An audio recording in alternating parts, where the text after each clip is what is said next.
Halo, Book Dicted. Hari ini kita akan mereview buku How to Love, karya Yoon Hong Gyun. Penulis How to Respect Myself adalah buku yang sangat reflektif. Pernahkah kalian merasa sudah memberikan segalanya dalam sebuah hubungan, tapi tetap merasa kosong? Atau mungkin kalian merasa takut untuk memulai hubungan karena trauma masa lalu? Mengapa mencintai diri sendiri terasa jauh lebih sulit daripada mencintai orang lain? Yoon Hong Gyun sebagai psikiater yang sebelumnya sukses dengan buku bestseller How to Respect Myself, buku ini bukan sekadar buku tips kencan, melainkan panduan medis dan psikologis untuk membedah mekanisme cinta. Cinta bukan hanya soal perasaan, emosi, tapi soal kapasitas, kemampuan. Buku ini mengajarkan bahwa untuk mencintai orang lain secara sehat, kita harus memperbaiki sistem navigasi internal kita terlebih dahulu. Banyak orang mengira cinta adalah sesuatu yang terjadi begitu saja, seperti jatuh cinta. Yoon menekankan bahwa cinta adalah kemampuan, skill, seperti menyetir mobil. Kamu bisa punya keinginan untuk pergi ke suatu tempat, emosi, tapi kalau kamu tidak bisa menyetir, kapasitas, kamu akan kecelakaan. Buku ini mengajak kita mengevaluasi SIM, surat izin mengemudi, emosional kita. Apakah kita sudah cukup stabil untuk membawa orang lain dalam perjalanan hidup kita? Mengapa cinta begitu sulit? Pola asuh dan hubungan dengan orang tua membentuk cara kita mencintai. Yoon menjelaskan bahwa banyak dari kita mencari pasangan bukan untuk saling berbagi, tapi untuk mengisi lubang hitam di hati yang ditinggalkan masa lalu. Ketakutan akan ditinggalkan seringkali disalahartikan sebagai gairah yang menggebu-gebu. Gaya keletakan. Attachment styles. Ada 3 tipe utama kelekatan dalam hubungan menurut perspektif Yoon. Tipe yang pertama adalah tipe cemas. Fokus pada ketakutan akan perpisahan. Orang dengan tipe ini sering melakukan bombarding pesan singkat atau butuh validasi konstan. Tipe yang kedua adalah tipe menghindar. Mereka fokus pada kemandirian yang berlebihan. Mereka melihat keintiman sebagai ancaman terhadap kebebasan mereka. Mereka akan merasa tercekik jika terlalu dekat, sehingga mereka cenderung membangun dinding pelindung. Tipe yang terakhir adalah tipe aman, yaitu tipe hubungan yang menjadi target yang ingin dicapai melalui buku ini. Penulis tidak hanya melabeli, tapi memberikan cara untuk bertransformasi menuju tipe aman. Caranya adalah dengan mengenali pemicu emosi masa lalu yang membuat kita bereaksi berlebihan pada hubungan yang sekarang. Yoon menekankan bahwa mengontrol pasangan adalah bentuk ketidakmampuan mengontrol diri sendiri. Yoon Hong Gyun menggunakan latar belakangnya sebagai psikiater untuk menjelaskan bahwa hubungan yang terlalu menempel justru akan mencekik. Poin penting dari buku tentang bagaimana jarak adalah elemen penting dalam cinta. Cinta tanpa jarak adalah invasi. Cinta bukan tentang 2 orang yang menjadi satu, tapi 2 orang yang berjalan berdampingan. Buku ini menjelaskan pentingnya memiliki privasi, hobi masing-masing, dan waktu sendiri. Hubungan yang sehat membolehkan adanya ruang kosong, di mana masing-masing individu bisa bernapas dan tumbuh. Langkah praktis menuju hubungan sehat yaitu dengan menjalin komunikasi secara dewasa. Bagaimana bahasa kita, nada bicara kita, dan bahasa tubuh kita saat sedang berbicara dengan pasangan.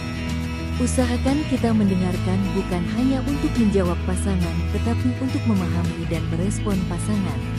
Pada buku ini ditekankan bahwa bukan tentang siapa yang benar, tapi tentang bagaimana perasaan kita.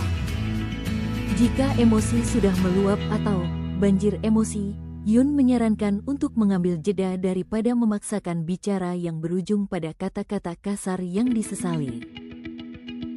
Dalam cinta, tujuan dari sebuah argumen bukanlah memenangkan debat, tapi memahami perspektif pasangan.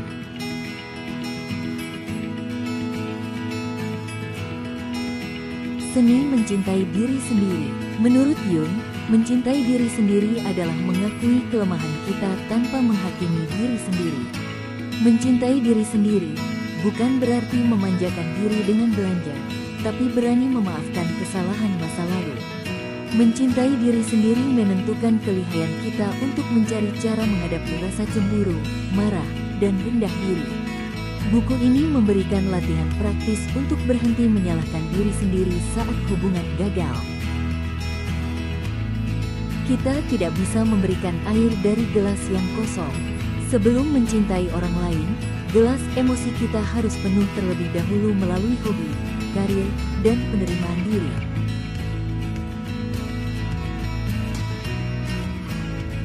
Dalam buku How to Love ini, dijelaskan mengenai seni putus cinta dan memulihkan diri. Yun memberikan panduan bagi mereka yang patah hati, bahwa kesedihan adalah proses biologis yang harus dijalani, bukan dihindari. Jangan terburu-buru mencari pengganti jika luka belum mengering. Yun menjelaskan secara medis bahwa otak orang yang patah hati mirip dengan orang yang sedang sakau atau putus asa. Maka, obatnya adalah waktu dan pengalihan fokus pada pengembangan diri, bukan langsung mencari pelarian. How to Love bukanlah tentang menemukan orang yang tepat, tapi tentang menjadi orang yang tepat. Buku ini sangat direkomendasikan untuk pembaca di segala usia, sebagai obat patah hati ataupun seni untuk mempererat hubungan yang sedang berjalan. Bahasa yang hangat namun tetap ilmiah karena ditulis oleh seorang psikiater. Ilustrasi kasus yang sangat sesuai dengan kehidupan modern. Banyak dari kita menghabiskan waktu bertahun-tahun mencari seseorang yang tepat.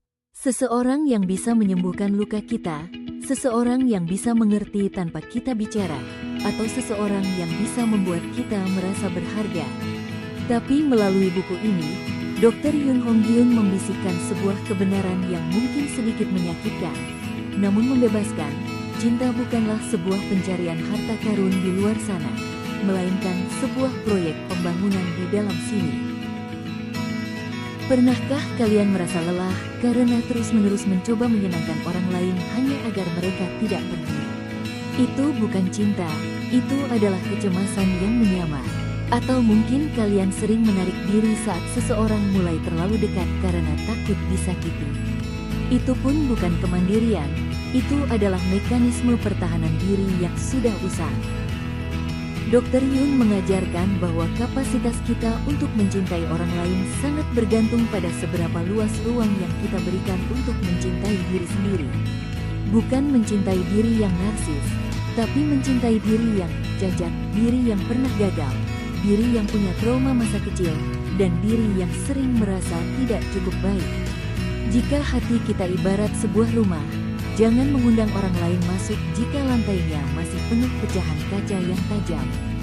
Bukan karena orang lain tidak boleh melihat luka kita, tapi karena kita tidak ingin mereka terluka saat mencoba memeluk kita.